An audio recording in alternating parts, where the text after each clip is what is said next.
pemeriksaan yang di Kejati tadi seperti apa? Jadi pemeriksaan berjalan lancar, kita harus menghargai hukum, dan alhamdulillah tadi selesai.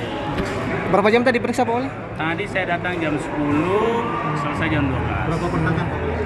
Daji, pertanyaan yang lama saya mengklarifikasi Pak pertanyaan. Wali, bagaimana dengan masa aksi yang tadi yang sempat mendekat? Ya, kita juga spontan, toh. Makanya saya tadi lihat, sedih, anak-anak semua yang saya suruh pulang. Saya pulang. Kan spontan, tidak ada yang tahu. Saya juga tidak tahu bila ada anak-anak. Spontan, dia sudah pulang. Mereka agak kaget. Pak, pemeriksaan apakah memang sebelumnya sudah dikirimkan surat pemeriksaan? Sudah. Bukan tiba-tiba Pak? Tidak tiba-tiba. Nah, sudah ada. Ada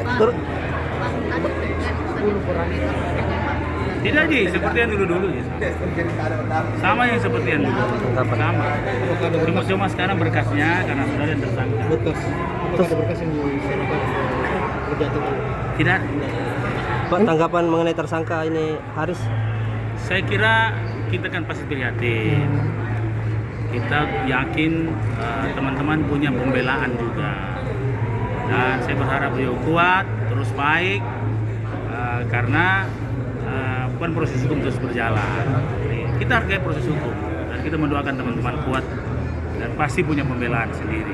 Pak Wali, apakah ada jadwal lagi Pak Wali? Dalam Pak, tadi waktu kita sambutan itu kita berharap ada kewenangan yang selama ini diberikan ke provinsi, Iya. Ke pusat bisa dialihkan. Itulah saya bilang tadi, banyak tidak tahu bahwa banyak sampah di Pantai Losari. Itu sudah bukan urusan kita lagi. Tapi kan kalau kita biarkan memang, nah tidak ada yang ngurus.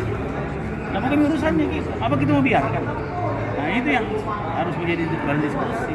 Pak Wali, apakah ada jadwal pemanggilan kembali di Kejati Pak Wali? Tanya ke Kejati itu. Oh siap. Poin-poin apa saja lagi yang penting untuk menjadi kewenangan Pemkot yang sekarang ini masih di provinsi. Persoalan kita mau